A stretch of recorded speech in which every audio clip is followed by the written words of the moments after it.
Steam Deck news. This is the Steam Deck. And what have we got?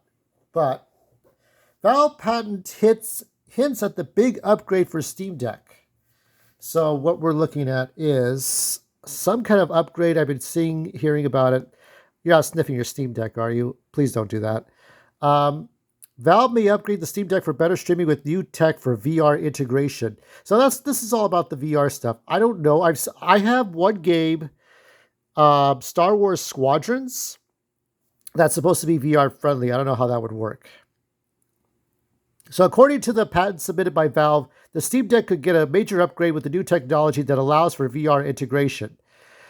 So better streaming. First debuted in February 2022, being a handheld system that acts as a portable PC and allows gamers to play their stuff. So the three main models of the Steam Deck are the 256 gigabyte, 512, and 1 terabyte OLED.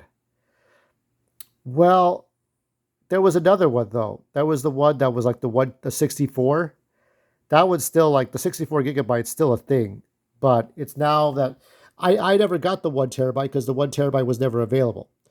While the Steam Deck is an effective system that allows gamers to play PC, it's a balancing act between performance and battery life. One option that gamers can use to sidestep this is streaming from their desktop PC to the Steam Deck. Though the biggest hurdle to this approach is latency, such as the Moonlight application. Valve appears to be working on an upgrade to the Steam Deck that can support low latency according to a recent patent, along with high fidelity over wireless transmissions.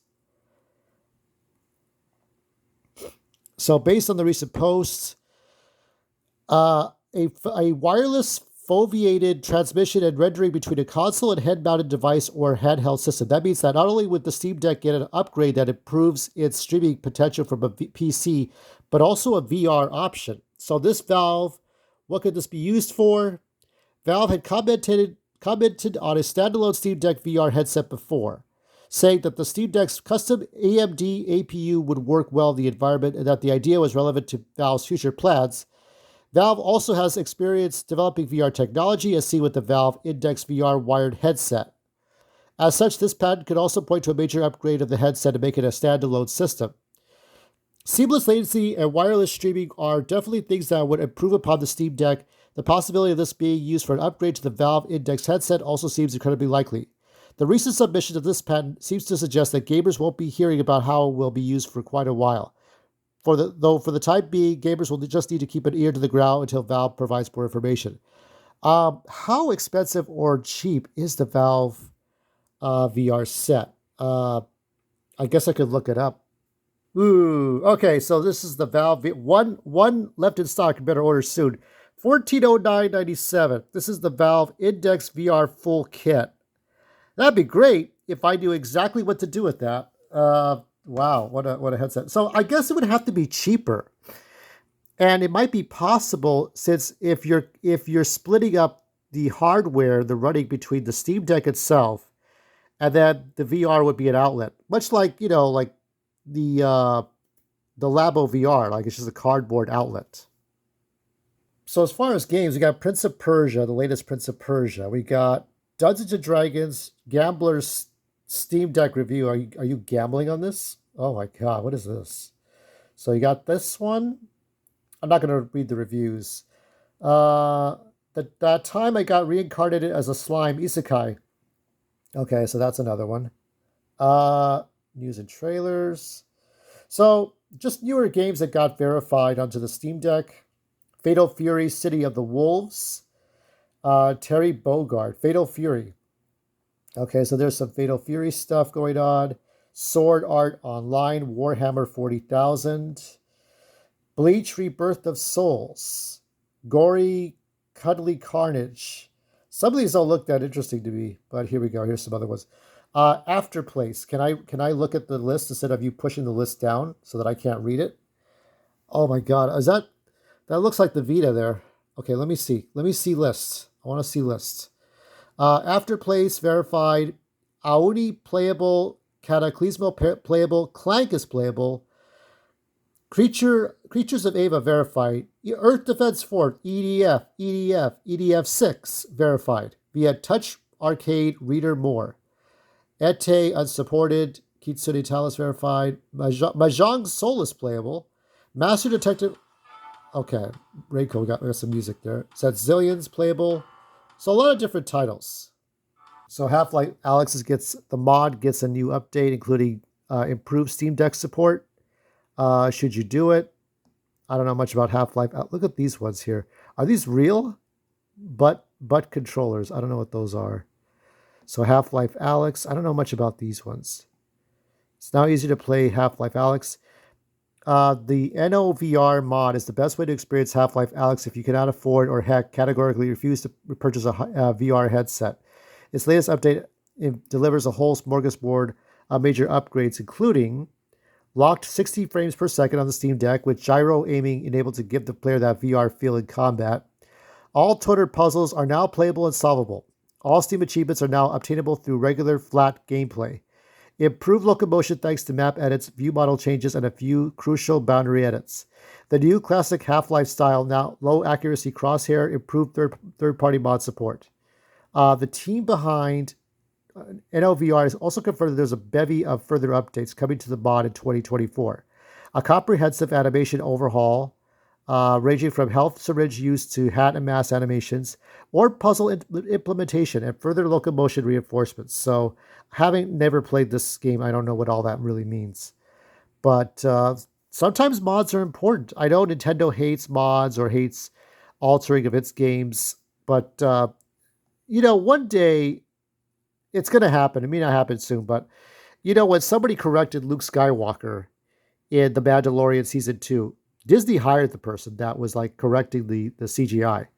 Nintendo's going to screw up somewhere in this technology, and one guy's going to be like, okay, here's what you should do. Nintendo, give that person a job, okay? Because mods are important, and it's always important to run something properly. When I saw like Doshin the Giant not be a great game, that's when I realized that Nintendo wasn't perfect. A lot of their games are going to come out and piss people off. And so, at least this works fine. There's always other games you can play on the Steam. Mini Shoot Adventures developers rebuild their UI to get its Steam Deck verified. Well, Soul Game Studios certainly have my attention for their efforts of Mini Shoot Adventures. So it's Steam Deck verified. It was released back in April 2024. It's a twin-stick bullet hell Metroidvania with the adventurous spirit of the first Legend of Zelda. It's gone into receiving an overwhelmingly positive rating from users on Steam, so it seems like it's done quite well overall. Mini Shoot Adventures, okay. We rebuilt all UI components that were poorly readable on Steam Deck, which makes UI more user-friendly and accessible for the Steam Deck and PC as well. We did a final pass on optimization to remove nasty lag spikes and FPS drops. Gameplay on PC is more fluid than ever in epic fights, which is especially crucial on Steam Deck. We changed the Steam API to make sure achievements would work on Mac OS user as well. Sorry about that. You should be able to redeem your achievements if you have a save file around, if you can find one in the forums about lost save. Smaller changes fixed a bug where unique keys were carried over to new games, fixed an issue that caused lag and freeze over reloading the game several times, thanks to XCVDGB and Zookster on Discord. That's why you gotta look. You gotta look at the communities. That's the gold right there. Added the lowest difficulty chosen on the save so you can know which achievement you are eligible to. Made it easier to skip intro. That is the thing that everybody lauds and applauds. I mean, if you had just edited, you just started out with that. That's the mic drop, okay? Make it easier to skip the intro. Drop the mic, everybody just jumps up and down. Like unlike Diablo Immortal, when everybody thought it was an April Fool's joke. So we designed a map that would be enticing to discover. Okay, let me take a look at what this game looks like. Let me see. Mini Shoot Adventures. Can I see it? Let's see. Let me see. I could go on the YouTube. What is this about? Top down? Is it top down or side scrolling? It's got like a little bit of shooting there, a little bit of top-down shooter world or whatever this is. What is this? Probably would end up on the Switch too, you think? Bullet hell, is that true? Well, Metroidvania would be side-scrolling, but okay.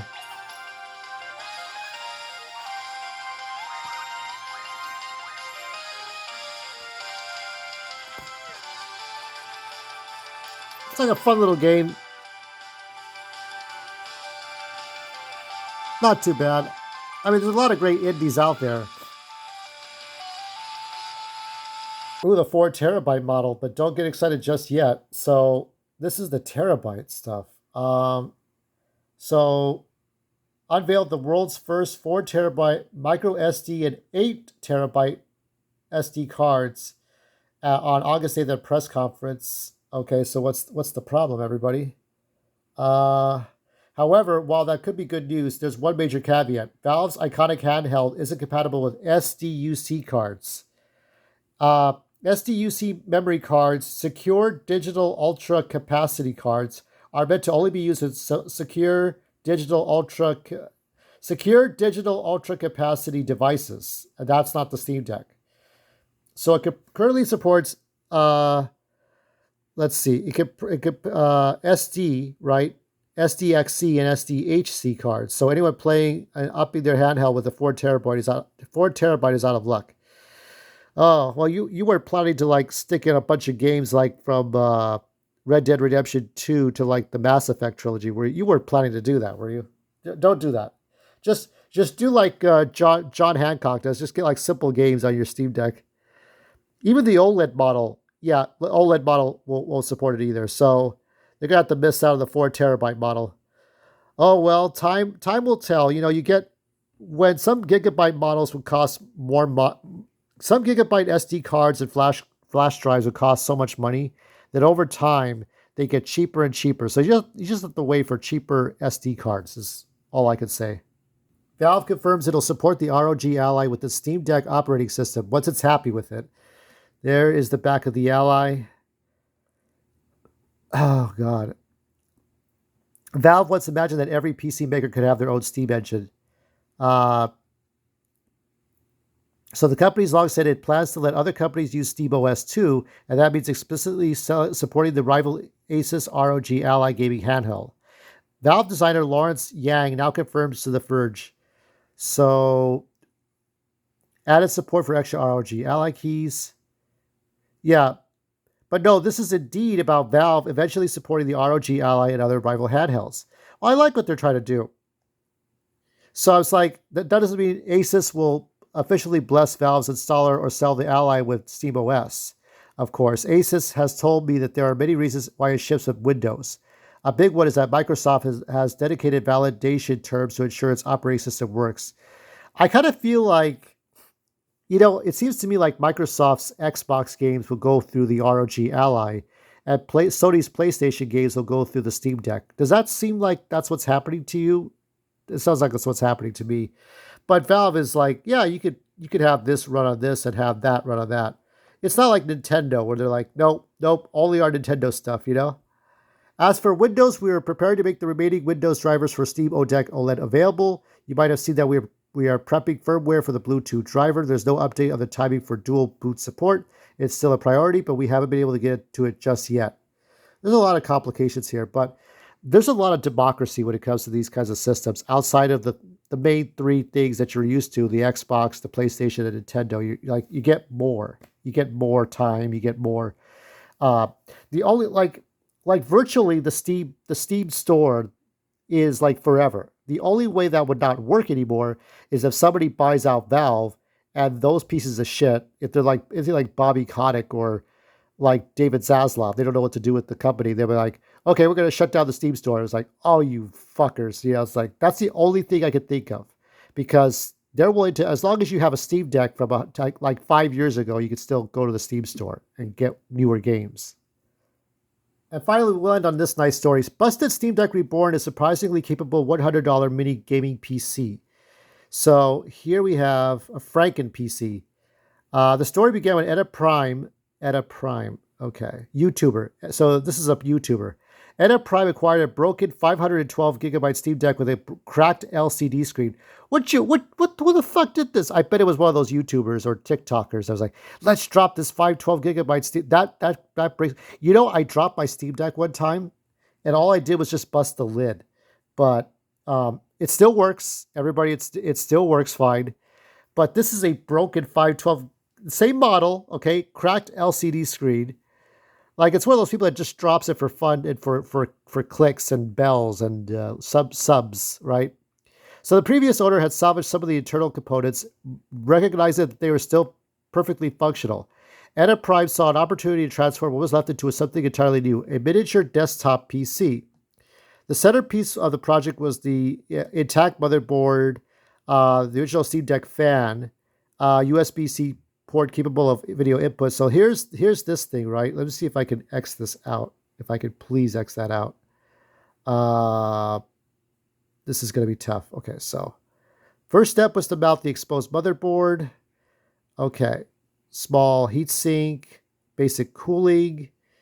Okay, so it's converting all of this into this. So more to it. With everything running smoothly, so Cyberpunk 2077 managed around 40 FPS at 900 pixels with low settings. Forza Horizon 5 hit 70 frames per second at the same resolution and FSR settings with medium graphical details. Okay. Spent a little more time improvements with a 3D printed case and better cooling solutions. So, yeah, so he had just like aluminum heatsink, 65-watt charger with integrated HDMI and USB ports, a single cable to supply both power. So this is the end result. This thing here, this sort of monitor and PC, this is all you need. This is your PC.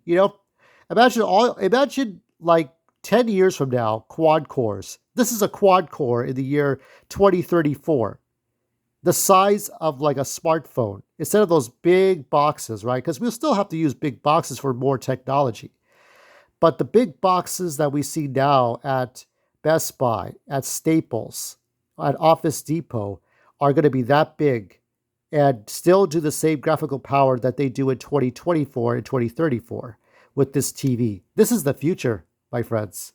And that's what a Steam Deck is all about because Stone Cold said so. So that's it for now. Stay tuned for some indie comics and movies, stories, news.